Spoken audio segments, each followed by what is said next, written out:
Thank you very much. From FM Fan. Here's the. Yeah. 全然イメージが違いますね。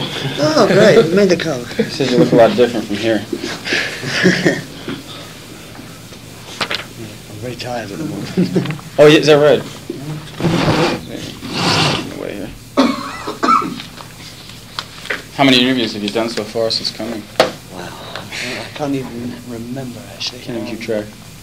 I think probably about 30, actually. 30? Yeah. Oh my God. Yeah. You must be interview crazed by now. Well, Pretty much so, actually. Well, fortunately, I guess this will be short and sweet. There's a long gap. This is probably one of the questions you've been asked for about 2 zillion times. A long gap between Hot Space and Works. What were you doing during that period? Well, it was intended for us to take a rest because we felt we needed to be a bit fresh because Hot Space wasn't the most successful album we made. And we felt really we made a mistake in a way on that album. That sort of dance-orientated album wasn't what people wanted to hear from Queen. So we thought we'd take a break. And in fact, it didn't turn out to be much of a break for me because I spent most of the time recording a solo album. And I managed to get most of that done. I've just finished it, in fact. But when we came to do this album, The Works, we decided that what we needed to make an album really that would be what people wanted from Queen, you know. So the album is really a sort of amalgamation of some of the different styles that we've used in the past, and also with some couple of new sort of slants, especially with regard to the electronics and the sort of triggering devices, you know, the new sort of studio devices. As well as one song that kind of reminded me a lot of Joe Jackson's Stepping Out. Actually, yeah, you're not the first person to say that, actually. That's right. Yeah, and nobody thought about it when we were doing it, but there is a similarity. Subconsciously. Passing the open windows, you mean? Yeah, right, passing open windows. Yeah, there is a sort of, I think it's those piano chords. Yeah, it's the piano chords, Yeah, those yeah. full, I forgot what you call them. Yeah, actually the chords are different, but there is a similarity in feel. Now, John claimed he wasn't very satisfied with Hot Space, whereas Brian said it was a success. I talked to him a couple of weeks ago on the phone. At least artistically, he said it was a success from his point of view. How about yourself? Well, it seems to be sort of a bone of contention. it's not my favourite album, but I think in some ways it was a bit ahead of its time in some ways. Some of the songs I don't like on it, but there are good tracks on that album. But it sort of suffered from the wrong image it had, and I hate the cover. I think it's a terrible cover. It's the worst cover that we've ever had.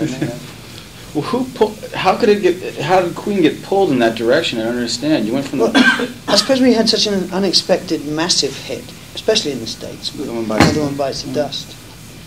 And so Freddie and John really especially went in that direction, that more sort of dance-orientated direction, which I feel was possibly a mistake, but it was a thing to do at the time. You cover a number of styles very well. The raunchy sort of rock and roll that Brian May seems to favor too, the rockabilly style, which apparently inspired John Lennon to get back into recording. Yes, that's so I read in an article in Rolling Stone. Yeah, or Sounds or whatever. Yeah. What do you think? What are you guys most suited for, or is it just a whole? Well, I don't know. I think perhaps we're suited for running the whole range. You know, I mean, I always think the sort of classic Queen thing is a little heavy, and it's got a big fat sound, and it has a lot of harmony things. That's our really sort of central style, I suppose. But we seem to work quite well in other styles around that. Because a lot of our biggest hits have been in very, very different styles. Is there any you prefer among those styles that you? Well, I wouldn't say I prefer any particular style, but certain songs I prefer over others. How about your own contribution? What direction do you think you pull the group in? Well, it used to be the more sort of rock and roll direction, but I think that's possibly more Brian now. He's into the sort of heavy rock tracks, and I think perhaps I'm the more modern influencer in respect to sort of the electronics and things like that. Like, for instance, Radio Gaga. You know. Oh, do you think you could take off the glasses for this? You want to see the bags under my eyes? Yes, sure. But do you take care of that desire for a more electronic sound through the solo works now? In a way, yeah. My sort of solo stuff is sort of electronic mixed with sort of quite heavy rock. You know, it's sort of a mixture of both. Really. Do you find you feel a lot of restrictions being in Queen? Yes. Like what sort of? Well, obviously, in a band, it's a very democratic band, but we argue a lot, obviously. But you can't have your own way all the time. You don't get your own way all the time. You might not agree with some of the lyrics or something. And it's difficult to be a bit more serious lyrically within a band, because hopefully the others will agree. You know, they might not agree with what you're saying, or so it is a bit restricting, yeah. And there's obviously only room for so many songs on each album. Yeah. Speaking of serious lyrics, is Radio Gaga tongue-in-cheek, or is it a serious stab at... It's a bit of both. A lot of people, it's a bit ambiguous as well. A lot of people seem to grasp the wrong end of the stick. But it's really, I suppose, it's about how important radio was to us. Oh, really? When we grew up, yeah. And there's all sorts of references to that in it. Because, I mean, that was where we heard music, you know. That was the only way you did hear music. And it's also really a poke at the way the video thing has become almost too important. The visual side is now more important than the oral side, especially in the States. Did somebody mention the name Duran Duran? Yeah, that's been mentioned, yeah. Well, what about the video for Radio Gaga, though? It's quite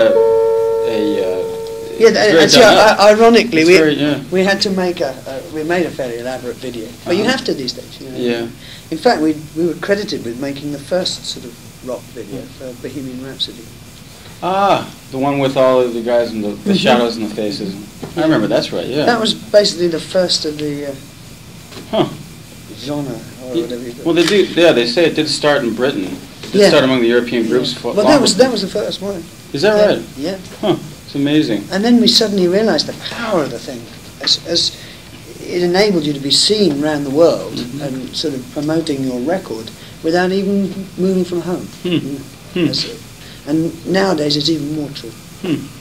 Do you enjoy the videos now? Some of them. I think we found a better director now. And we went.